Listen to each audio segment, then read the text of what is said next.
Shalom, Sikamaya Digital Ministry mempersembahkan Sapaan Pagi Gereja Toraja Mamasa, Jemaat Tamalandrea. Program renungan pagi yang akan menemani Anda dalam memulai hari. Selamat pagi dan salam sejahtera jemaat sekalian yang dikasihi Tuhan. Kembali kita mengawali kehidupan hari ini melalui sapaan firman Tuhan. Sapaan firman Tuhan pagi ini dari kitab Kejadian pasal 50 ayatnya yang ke-20.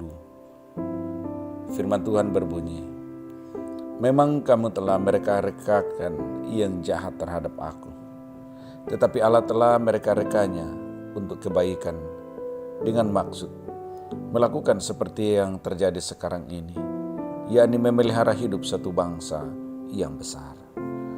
Saudara, rancangan Tuhan adalah rancangan yang penuh damai sejahtera untuk kebaikan kita. Saudara, berbagai hal tentu dapat terjadi dalam kehidupan manusia. Silih berganti, suka duka, gagal sukses, pahit dan manis, bahagia derita. Namun orang-orang yang percaya kepada Tuhan, yang mengasihi Tuhan, akan tetap merasakan lindungan dan bahkan diberkati Tuhan. Menjadi keyakinan kita bahwa Tuhan memiliki rancangan yang indah bagi kehidupan kita sebagai orang percaya, bahkan sekaligus rancangan yang penuh damai sejahtera. Walaupun harus berhadapan dengan lika-liku kehidupan, namun janji penyertaan dan pemeliharaan Tuhan menjadi jaminan hidup bagi kita sebagai orang percaya. Karena itu saudara, melalui kisah, melalui perikop firman Tuhan yang kita baca nasnya adalah nilai akhir dari perjalanan lika-liku kehidupan Yusuf. Bahwa bukanlah perjalanan yang mudah.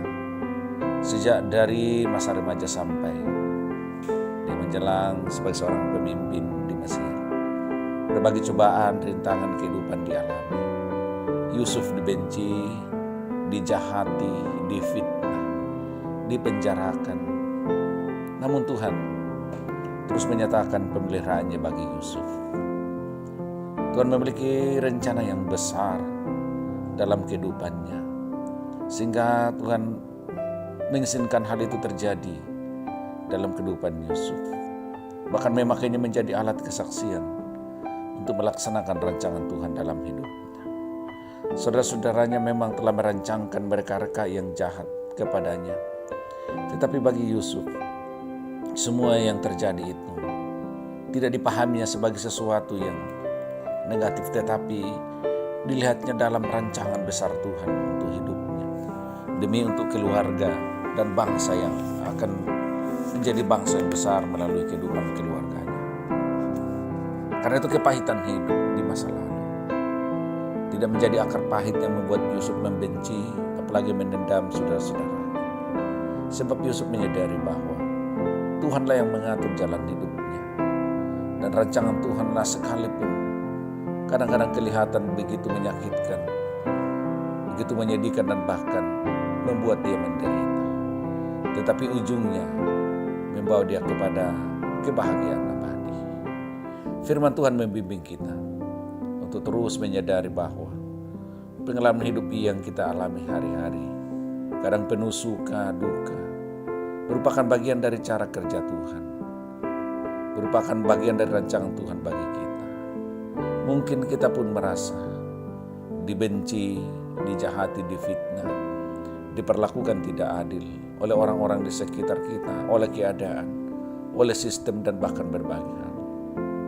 Tetapi melalui kisah firman Tuhan, melalui kehidupan iman hambanya Yusuf, yang menghadapi cobaan yang luar biasa, tetapi itu pada akhirnya dia bisa menanggungnya. Karena apa? Fokusnya dia pada rancangan Tuhan. Dia tidak melihat dan merasakan, apalagi menilai kegagalan, kepahitan, bahkan penderitaan yang dia alami sebagai sesuatu yang harus diratapi, tetapi sesuatu yang disyukuri. Bahwa dengan cara ini Tuhan semakin membawa keberhasilan dalam hidupnya. Rancangan Tuhan membawa kebaikan bagi orang-orang yang tahan uji dan tetap setia kepada Tuhan. pengalaman iman Yusuf menjadi kesaksian hidup bagi kita sebagai pribadi keluarga untuk tetap mengandalkan Tuhan, bahkan untuk tetap mengamini bahwa rancangan Tuhan adalah rancangan yang penuh damai sejahtera untuk kebaikan kita. Tuhan Yesus memberkati. Kita berdoa. Bapa Surgawi Tuhan Yesus, kami bersyukur bahwa mengawali hidup hari ini ada kesempatan sejenak untuk berefleksi tentang firman-Mu, tentang kehidupan iman hamba-Mu Yusuf yang menerima perlakuan, dijahati, dibenci, difitnah, dipenjara. Tetapi itu pada akhirnya peristiwa-peristiwa tersebut ternyata menjadi rancangan Tuhan untuk mendekatkan Yusuf pada keberhasilan sesuai dengan yang diimpikannya, sehingga dari mulutnya keluar pengakuan bahwa kendati pun saudara-saudaranya mereka yang jahat, tetapi ternyata di tangan Tuhan reka-rekaan yang jahat dari saudara-saudaranya menjadi alat berkat Tuhan di tangan untuk menghadirkan keberhasilan dalam diri Yusuf. Kami sudah merefleksikan kisah ini, kiranya kami pun juga belajar melihat dan memandang berbagai situasi, kesulitan, pergumulan, persoalan sebagai bagian dari rancangan Tuhan dalam diri kami yang semakin membawa kami kepada kehidupan yang bermakna dan yang sebenarnya. Karena itu kuatkan kami Tuhan, kuasai kami dengan Roh Kudus-Mu supaya tekanan-tekanan hidup yang mungkin saja kami alami hari ini, pergumulan, persoalan, kegagalan, menjadi alat di tangan Tuhan untuk mengubah semuanya yang akan mendatangkan kebaikan bagi kami. Berkati seluruh jemaat-Mu hari ini yang sakit Tuhan, Kau jamah dengan kuasa, bangkitkan gairah dan semangat hidup, dan lebih lagi hadirkan kesembuhan dalam diri baik orang tua, pemuda-pemudi maupun anak-anak kami. Jauhkan dari segala mara bahaya, sakit penyakit untuk seluruh jemaat, sehingga sepanjang hari akan dijalani hari ini menjadi hari yang penuh sukacita dan berkat di tengah-tengah kehidupan mereka masing-masing. Sehingga berkat-Mu selalu hadir dalam kehidupan seluruh jemaat-Mu di rumah mereka masing-masing. Berkati usaha, berkati pekerjaan, apapun bentuk pekerjaan jemaat-Mu sepanjang hari ini. Dari dalamnya, berkat-berkat-Mu rezeki mereka boleh alami, nikmati, menunjang kelangsungan kehidupan mereka di tengah dunia di mana Tuhan karuniakan. Terpuji Engkau ya Tuhan, ini doa kami. Kami sampaikan semuanya di dalam nama Tuhan Yesus. Amin. Terima kasih telah mendengarkan Sapa. Mari membagi berkat dengan membagikan Sapa ini kepada saudara-saudara yang lain.